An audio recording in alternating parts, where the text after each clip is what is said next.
This one is called, well, let's let them get the libations.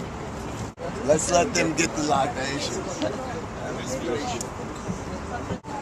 You getting the libations?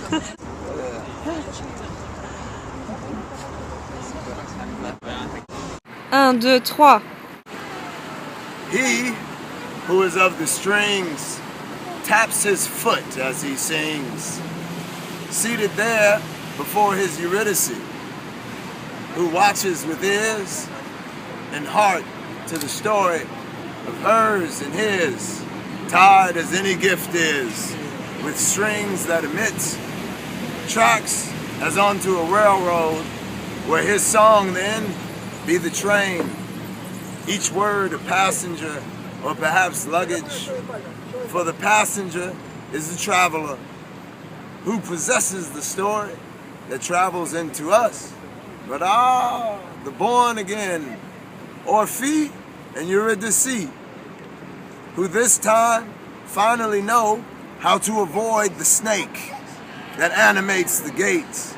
So now, in a perfected dance, they live their second chance as a love song that never ends.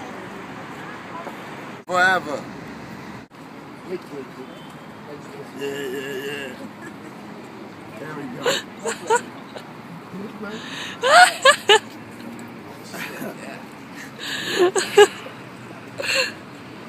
I was born a water sign, Neptune all in me.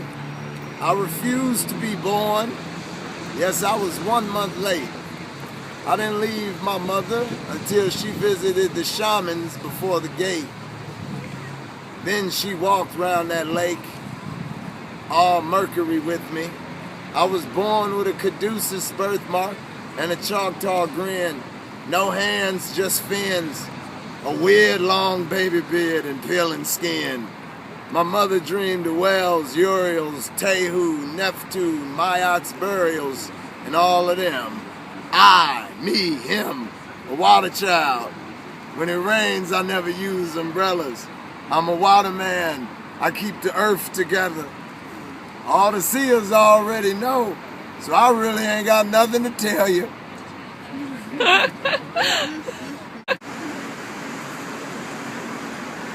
No, suddenly a thing in front, above, before us. Whatever it is does not matter, for it is here. What must we do to prevent us from finding out? Whatever it is doing or will do. Some of us still themselves remarking, I remember. No, I know you. It doesn't move. It vibrates in asymmetrical fractals, countered multi-rhythms that signal its aliveness, pulsating, recording every detail of everythinging, like a spinning hard drive. Some ponder what programming it's running. Others determine it a danger. Their fear develops into anger.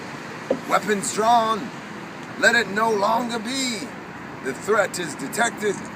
Those few who true immediately fall asleep.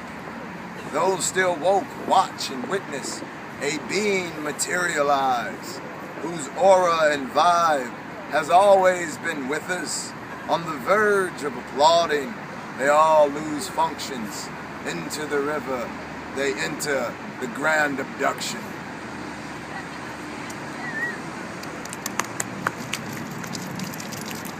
Yeah, there you go. Shake the lots. Here we go. In that stone, there you are, my restored wife, my jade-skinned, emerald-eyed one. Those who dyed themselves saffron for the mother are unifying their regrets into perfect apologies. Mosquitoes are tired of hunting, returning to their homes full of blood, only to feel their families swatted, crushed in laboratories, being used to decode diseases. Those who die have returned from that void, bearing incredible luminous fabrics, riding on them, sipping thick tea, smoking hashish, singing of sand avalanches in Giza that overtake all except the pyramids and sphinxes. Nuns from their dreams walk, stagger between discussions with dream people who define themselves as lonely gods, retired oracles laying in hammocks, drinking absinthe, remembering days when Pernod, drunk police roamed the world. Now instead, angels patrol for any criminal that disobeys that divine code. Doctors see patients just to make sure they're gods and angels, and if they're not, they administer the vaccine for being normal. Everyone's eyes are ancient fractals with no pupils anymore. Children are born grown from petrified trees. Uninhibited headless masters still statued launch uninhibited explorations into being themselves, forevering in the ultimate is. Those children drink maple from Canada that their parents brought in through the amber. Then they eat amber until their teeth turn gold. That one you might have heard about was born with smoky quartz eyes, recalling the beginning of all. It has no sex. It only speaks to elders, reminding them of where they are and where they are about to be. They travel through the rivers and sea. The saboteurs who attempted to revolt and reclaim Manhattan and Paris for the corporations, lawyers, doctors, stockbrokers, etc., who got as far as recruiting, then at a very secret meeting where they read from the scriptures about elites who slayed gods, one of their slaves who had just finished serving all of them hot raw steak and room wine interrupted the lecture by scrambling the iPhones, iPads, and PowerPoints. As they looked around for a way to fix their problems, the slave poured water on his head. At that instant, he shrunk to a nanovirus and entered their devices. With their tools ruined, they looked to their astrologers. How, when you advise this day auspicious, how can we let you live when this is it? At this point, the astrologer revealed a card with nothing on its face. The leader yelled, "And what is this?" Before his echo was diminished, everyone present had vanished. There you are, my restored wife, laughing with the children, picking apart the pomegranate, drinking aloe and weaving clothes for the community. Who knows now that the fabrics you all make will never again be stained with their blood, will never again have to lose a war, will always, at least for the cycle, know the color of pomegranates only from the juice of the pomegranates. She is noticed.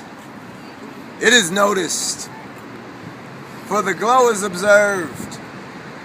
It is not nothing there. On her fingernails is gloss, so the color is the shine. We of the color divine see no colors, only vapors of temperaments, either dull or sharp in essence and design. It is the you of the you we see when we find either you is or you is not aligned. You ain't attuned, the fork is useless. The ultimate proof is the hand has spooned. To the not knowing descendants of the unseens, when they appear, when they win, there they are, R-ing in that inevitable win. When you see those unseens, well, you have seen then, as the visions dance in your eyes, having got their lives together upon, amidst the ruins, unconcealed before that molten mirror, indigo-faced, gold-mouthed twins. It is more than dance with them. It is not a mask. It is a face adorned with ornaments direct, flutes holler consistencies. Some prince falls forward for the get-ups. She who wears the Copa Kelly in her left ear. Here I am, silver-eared, to touch the feeling you've earned, alling. She found me, finding her, a glowing silhouette, in the asymmetrical apex of that swirling realm. I had been after her for thousands of years, hunting through galaxies, tracking her pervasive, enchanting blue lotus scent and those insistent, distant rhythms her dragon teeth necklaces emit when clicking with those Nephilim's bones, chiming besides those all-seeing leopard's eyes, whispering Zep-Tepi hymns, conjuring my initial, most honest self forth and forwards towards our magnetized union. I sat in Jedet rose robes at the summit's edge of the molten mouth. My astral auric extensions reached to her, her antlers rapidly extended, her saffron eyes shine, turquoise pupils dilated, in esoteric ecstasy. She sang, I alone know what you've done with the ancient bone dust. I alone know you fed on those Montparnassus amber clumps. I alone know how when alone you drew squares and circles with Perno, salt and blood and ash and tears and wax, vowing to despise the now in order to keep our ancient bond intact. Stranded in our trance, I received her song. Unmoved, I listened. Unblinking, I watched. My eyes bled sene seeds, as from her mercury breast, Amma perfected its deeds. My most ancient self materialized, hovering towards me in ascendant pose, his hands crossed, holding 3 blue lotuses and 1 crimson rose, his presence owned.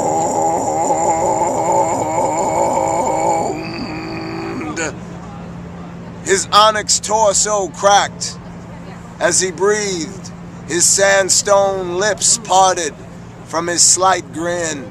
Silver lakes flowed up and back into the divine spiral. Rapidly he glid until nose to nose he growled, I am no he, she is no she. We all are just the initial 3. The swirl paused, his eyes flashed, a pulsing cosmic vacuum opened, all of him collapsed into it. Every fiber of everything became her song. We who turn to turns, she sang, return in the turns, spinning and weaving through the non-doors. We leave when it's our turn through the non-doors.